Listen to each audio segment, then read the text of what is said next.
Assalamualaikum warahmatullahi wabarakatuh. Perkenalkan, saya Ruri Andriani dengan NIM 2514080002 dari jurusan Tadris Fisika, Fakultas Tarbiyah dan Keguruan, Universitas Islam Negeri Imam Bonjol Padang.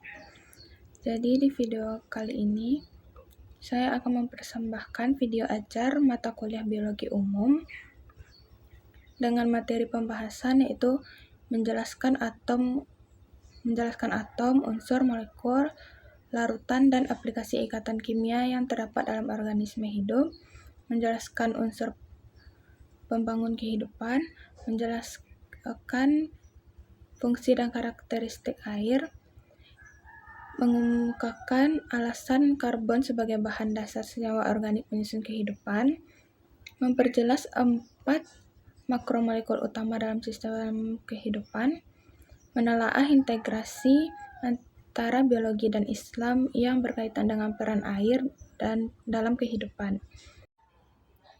Nah, sudah tahukah kalian apa itu materi kehidupan?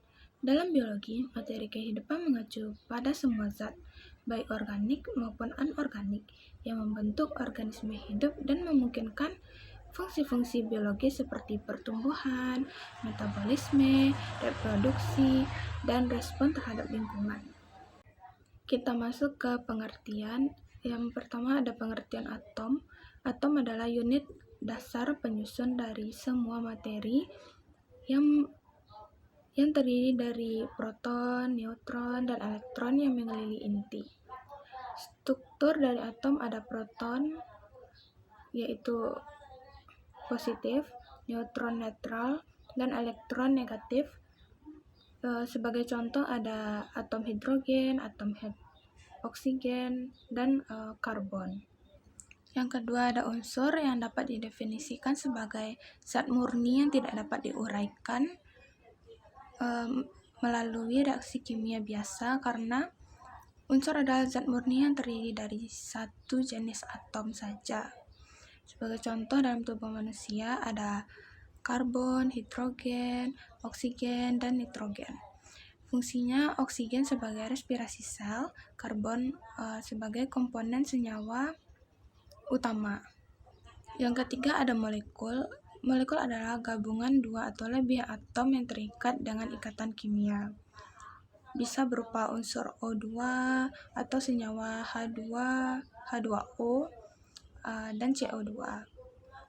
Yang keempat ada larutan, yaitu campuran homogen antara zat terlarut dan zat pelarut.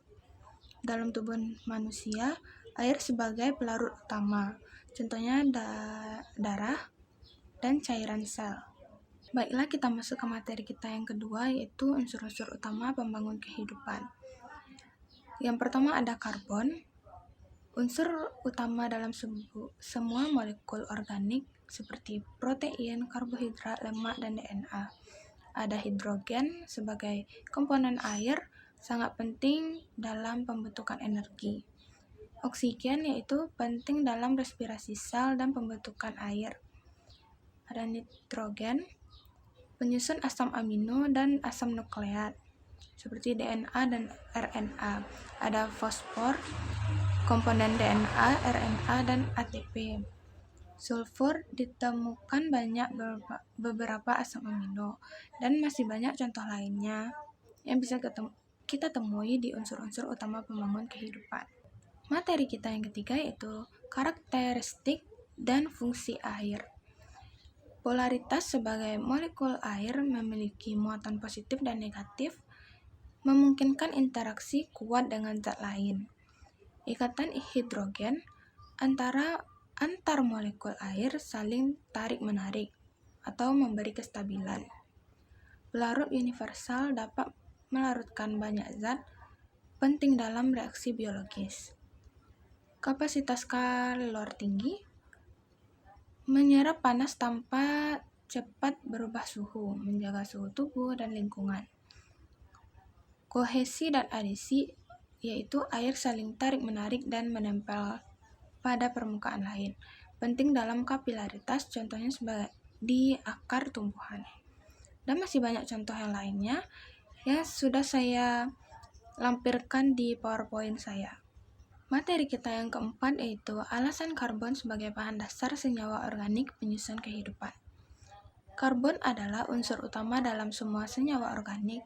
Hampir semua molekul kehidupan seperti karbohidrat, protein, lipid, dan asam nukleat yaitu DNA dan RNA mengandung karbon. Karbon memiliki 4 elektron valensi. Karbon dapat membentuk 4 ikatan kovalen stabil dengan atom lain termasuk C, H, O, N, S, dan P. Ini memungkinkan terbentuknya struktur kompleks dan stabil. Dapat membentuk rantai dan cincin.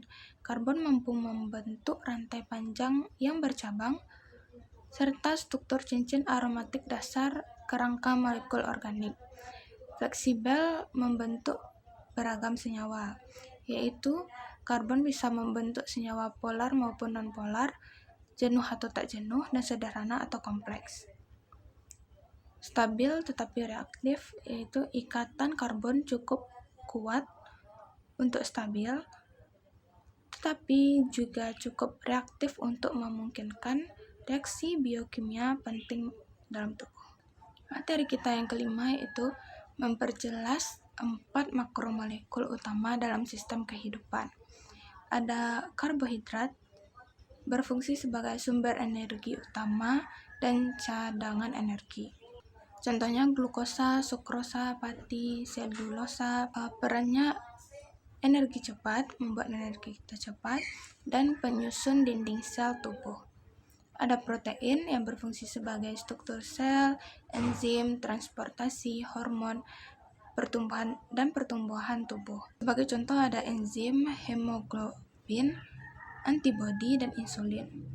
Perannya yaitu mengatur proses kimia dalam tubuh dan membentuk jaringan.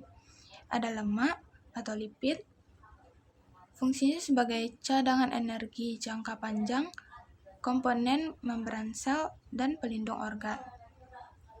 Perannya menyimpan energi dan membentuk struktur membran sel. Ada asam nukleat, fungsinya menyimpan dan mentransmisikan informasi genetik. Sebagai contoh ada DNA dan RNA, memiliki peran sebagai pengontrol sintesis protein dan pewarisan sifat.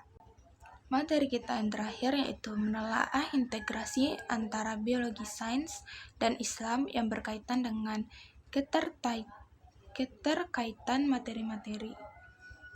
Nah, materi air ini berkaitan dengan Quran surat Al-Anbiya ayat 30 yang berbunyi A'udzubillahi minasyaitonirrajim. Bismillahirrahmanirrahim. Awala yarallazina kafaru annas samawati wal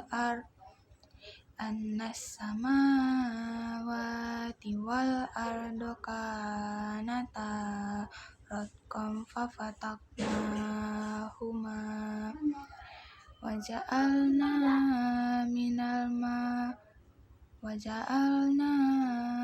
minal ma'i kulla syai'in hayyin afala yu'minun, yang artinya, apakah orang-orang kafir tidak mengetahui bahwa langit dan bumi keduanya dahulu menyatu, kemudian kami memisahkan keduanya, dan kami menjadikan segala sesuatu yang hidup berasal dari air. Maka, tidakkah mereka beriman?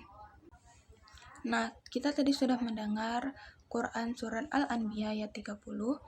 Ayat ini menjelaskan tentang kekuasaan Allah Subhanahu wa Ta'ala dalam menciptakan alam semesta dengan menyebutkan bahwa langit dan bumi yang tadinya menyatu kemudian dipisahkan, serta bahwa segala sesuatu yang hidup berasal dari air.